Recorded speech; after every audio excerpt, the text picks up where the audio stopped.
I'll let you in on a little bit of a secret. Usually, when I get a new coaching client, they only stay with me between 1 and 2 months. Now, the package I offer is write your whole book in 6 months, but typically the clients only need that first month or maybe the second month. Why is that exactly? The reason they only need the 2 months is because they have an idea for a book. That's always where it starts. I have an idea for a book. The problem then comes, they don't know what to do with that idea. They don't know how to translate the idea, the overarching concept of the book they want to write into an actual book. It seems that a lot of people end up missing the forest for the trees and they don't see the 10 broad steps of going from an idea to a finished book. And it's those 10 broad steps that we're going to be talking about today.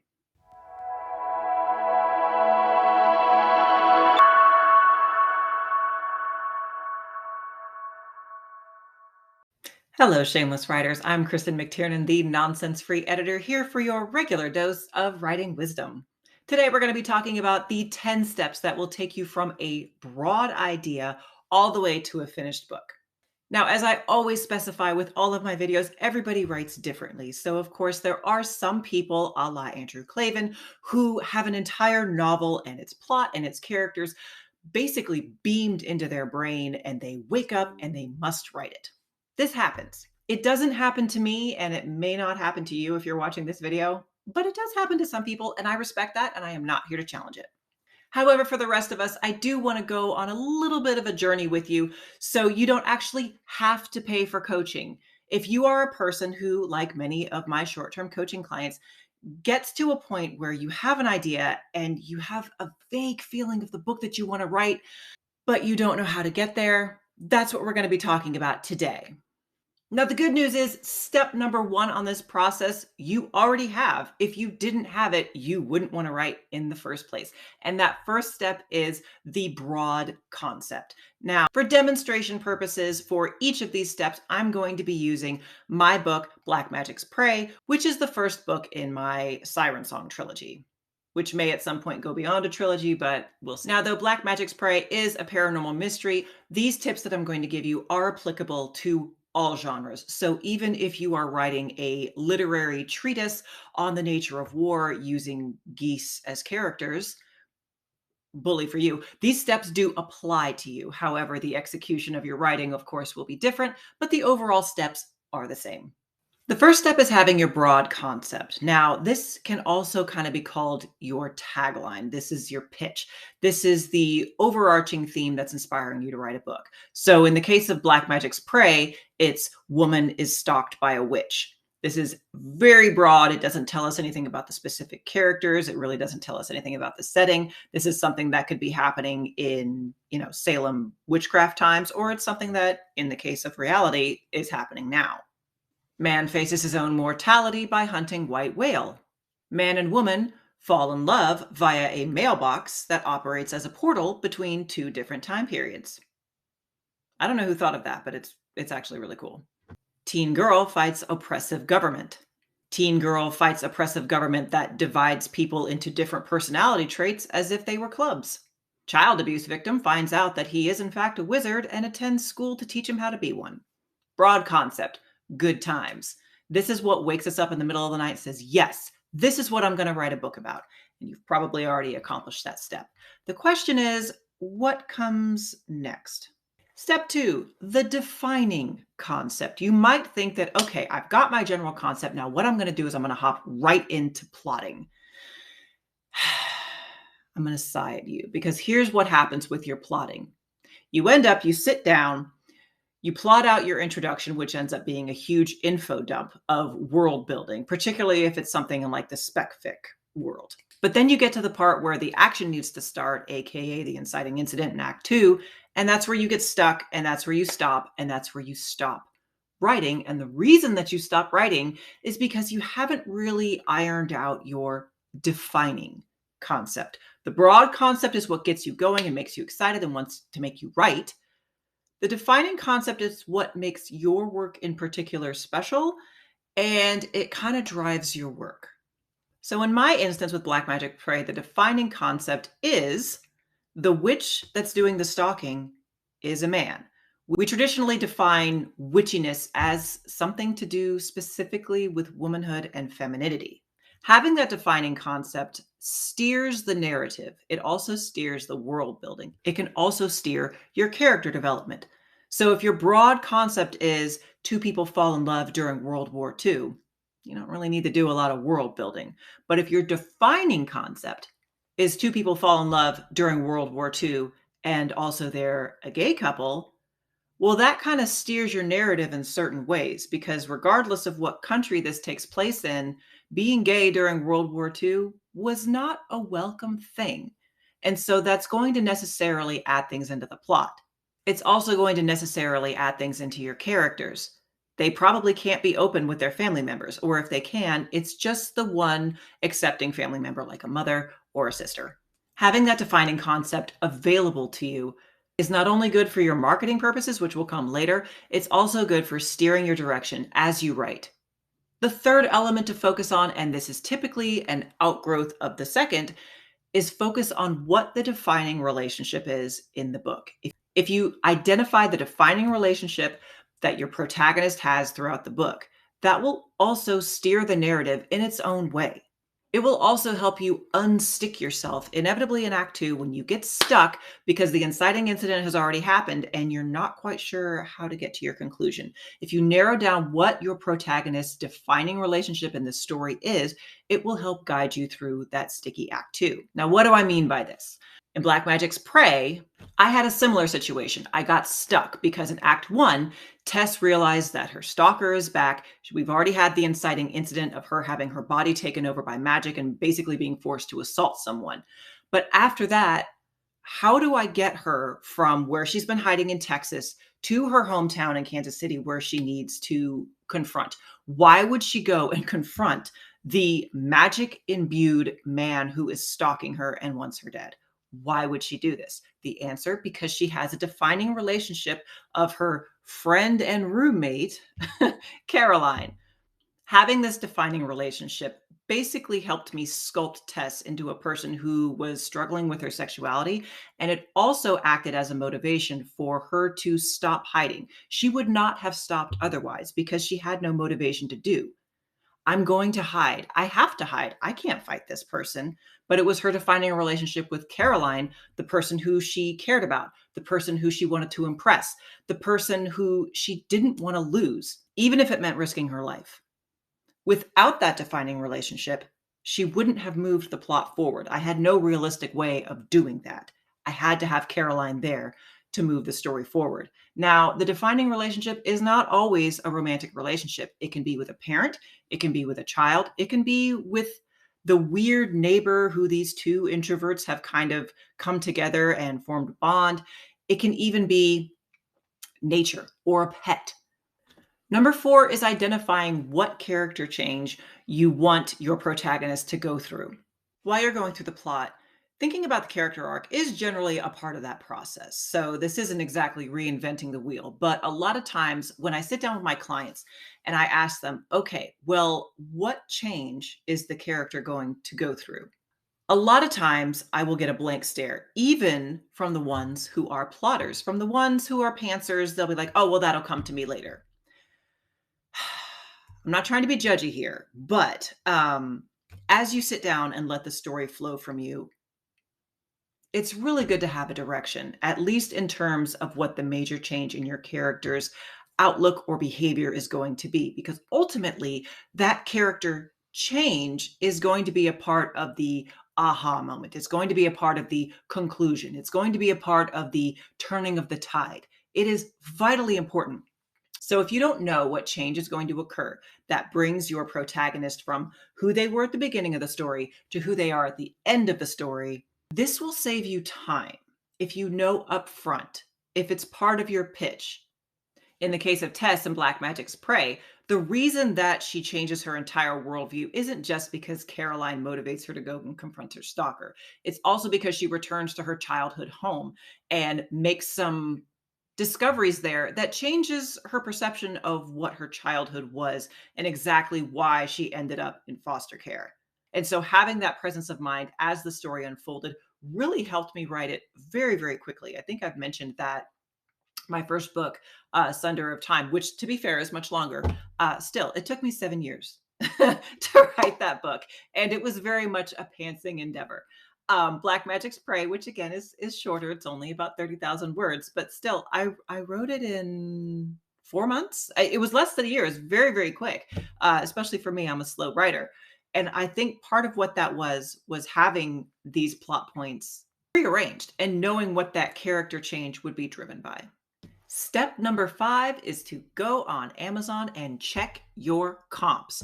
Just like with real estate, a lot of your book and your cover and your sales will be dictated by comparable items currently available on the market.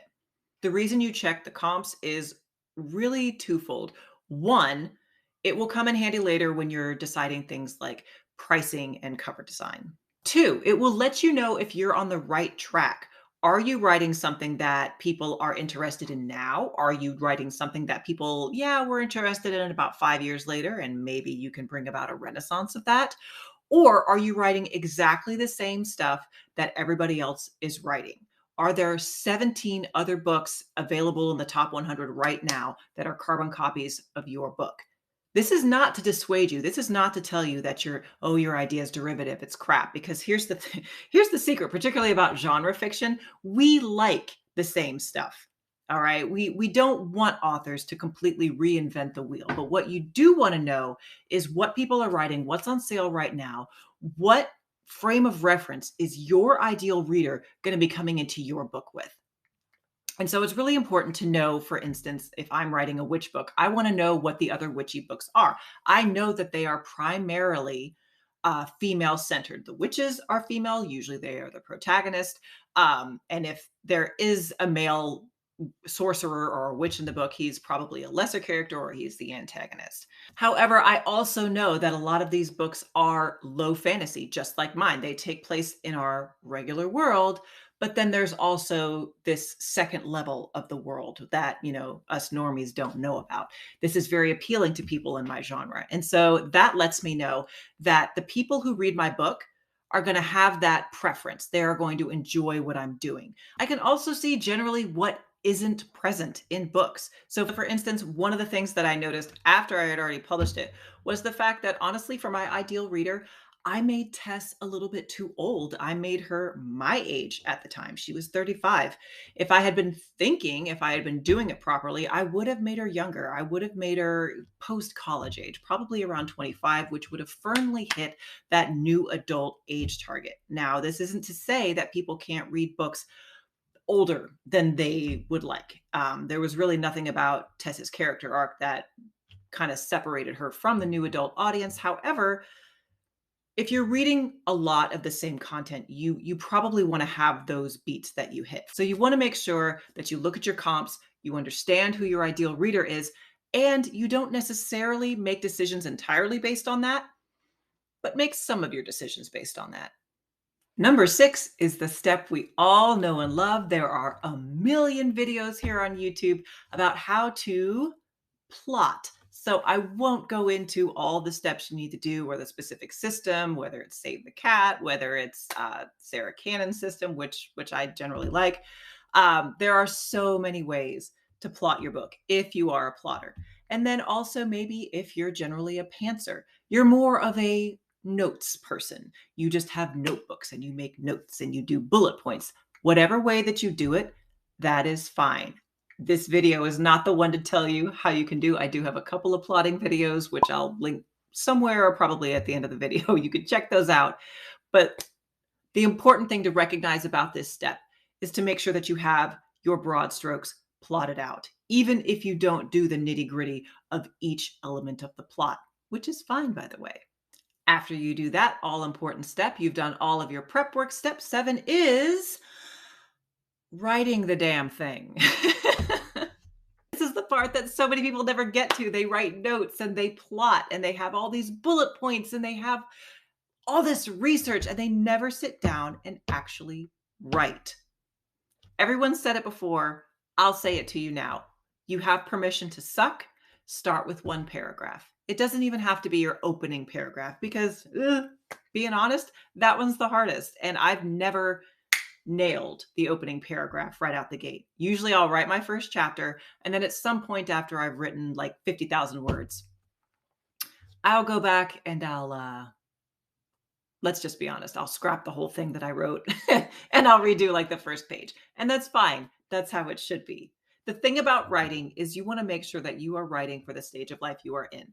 I am not here to tell you you have to write every day or you're not a real writer. I am not here to tell you you need to get up at 5 o'clock in the morning and write, because you know what? No matter how busy you are, if it's important to you, you'll do it. I am at a point in my life where I'm basically working full-time jobs. Two full-time jobs. I have my day job, which I work for the government, and then my second full-time job is my side gig. You guys, I am so busy. I am so busy. I have no time to write my own work because I'm writing other people's work. But now that I'm all moved in, I have time. I'm going to write my own stuff on Sunday mornings, maybe only for an hour. And if an hour is all you have, then take that hour and run with it. I'm a big fan of Panera Bread. I love to write there. I don't know why there specifically as opposed to Starbucks, maybe because they have booths and not chairs. I don't know.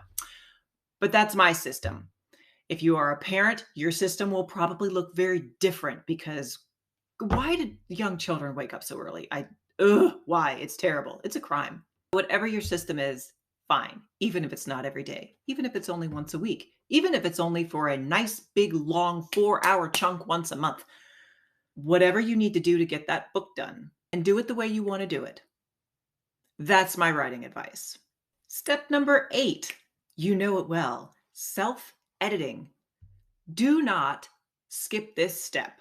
I have recently joined the Twitters recently, and a lot of the writers on there complain about self-editing. They don't like it. They say that they procrastinate about it. They want to clean the whole house when it comes time to self-edit. I don't get that. I am much happier editing than I am writing, which is weird, or maybe not, given my profession. But here's the thing. If you find self-editing difficult, there is the temptation to skip it and say, you know what, I'll just let my editor do it, or I'll let my critique partner do it. And if it's a critique partner, fine, I guess, if you kind of want to let your critique partner see your rough draft, or a step up from a rough draft, that's on you. I don't know what your relationship with your critique partner is like.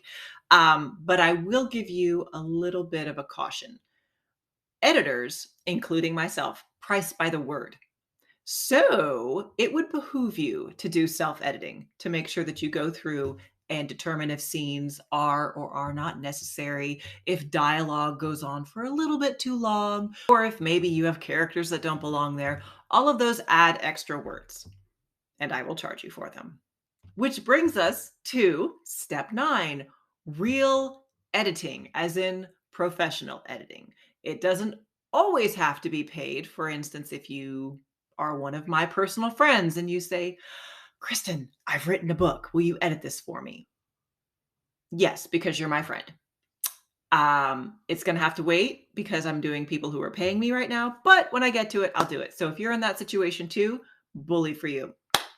But most people are not fortunate enough to know a professional editor as their friend or their family member. So you will need to pay for one. If you go to Fiverr, which is the site that I work on, there is a wide variety of skill level. There's a wide variety of budgets. You can find someone who works for you, and not necessarily at an astronomical rate. However, I would recommend that you budget over time to spend at least $1,000 for a full-length novel, at least. If you've written something very long, it's going to be more. The only other thing that I'll say right now, because again, I've made a whole video about how to find an editor. It's really old. It's not one of my better ones, but the information is still good. Make sure you get someone who natively speaks the language that you're writing in. And if you're watching my channel, it's probably English. Get someone from the country that you're marketing to. If you are American, I suppose it would be okay if you got yourself a Canadian editor. Like that's not a real big thing. But I would advise even getting an Australian editor, because I don't know if you travel a lot, but the type of English that different English speakers speak is very different in some instances. I lived in England for 3 years, so I'm pretty good with the various, dialects and slang of Great Britain. Fine, fair enough. I don't need the subtitles when I watch Dear Frankie, which is set in Scotland, or if it's set in working class London. but my sister does. She lived in England too, obviously, but she was very young and she went to an American school the entire time she was there. So she's not as good at it as I and my older sister am. And you're probably not either. Don't think that just because we speak the same language, that we speak the same language. We don't. And also, punctuation differs too. British people, the way you use quotation marks pains me. I don't approve. And finally, step 10, publish it or submit it to an agent, depending on what you're doing. Once your book is finished, spend some time thinking about whether you want to self-publish or whether you want to try to traditionally publish. I say decide in advance because it's really not a thing that you can change your mind about. If you watch Alexa Dunn's channel or Meg Latour, both of these wonderful creators used to work at literary agencies. And so they will tell you, if you self-publish your book first and then try to pitch it to agents without massive sales to back it up, your work, no matter how wonderful, will immediately be thrown in the trash. I did not know this. I decided to self-publish Thunder of Time just because I'm impatient, and I figured, hey, what's the harm? You know, I'll put it out there. I'll let my friends buy it and read it, and then I'll continue to pitch to agents. No, they see that it's self-published. They're not going to waste their time on it. Right in the trash you go, even if they like the premise, because their thinking is, and it's stupid to my mind, that if you, individual person, can't sell tens of thousands of copies, then a publisher with this huge marketing budget isn't going to be able to either. I mean, okay, whatever. So if in your heart you know that you want to be traditionally published, as much as it might pain you, do not self-publish. That's not a short-term decision. It's just not. It's forever. At least for this one book. If you have other self-published items and then you submit an entirely new manuscript to an agent later on down the road, as I understand it, that's not as much of a deal breaker. So self-publishing once does not doom you to self-publishing forever. Doom, whatever. But for that particular book, it does. So decide in advance what you actually want, not what you're willing to settle for, what you want. YouTube, as always, is a good place to do research on what kind of distribution plan is right for you, depending on what you're writing, depending on who your audience is. If you're doing a genre like romance or paranormal or supernatural, honestly, Amazon exclusive might be the thing that you want to do because those voracious readers are going to be enrolled in Kindle Unlimited. However, technological changes do, alter things like that. For instance, both Apple and Android no longer allow in-app purchases on phones for Kindle or for audiobooks. This is so they don't have to pay the Apple and Android App Store fees, which are apparently extremely prohibitive. So that might change how you want to distribute things. If you know that someone can't actually purchase your book from their phone, they can only use an existing subscription like Kindle Unlimited, that might be something that you want to consider. So those are my 10 steps for turning an idea into a book. I wouldn't exactly say that these are revolutionary or world-changing, but you would be surprised how difficult it is when it's your book and you have this great idea and then you just don't know how to get over the hump into actually writing it. Using these steps has helped several of my clients to the point where they are pretty much only needing a month or two from me, and then they're off to the races on their own. And then, several months or a year later, I'll get an email, "Hey, I finished my book. I'm so excited. Will you edit it for me?" And the answer is yes, yes, I will. And I'm always very happy to get those. Seeing something going from an idea to a finished work and then polishing it and getting it out the door to be published is always really exciting. So thank you, clients, for allowing me to come on that journey for you. If you are interested in my paranormal mystery series, starting with Black Magic Prey, I've dropped all of my links below. You can find my books, my memoir course, and of course my social media, because what is life without social media? That's all I have for this week. So until next time, take care and write well.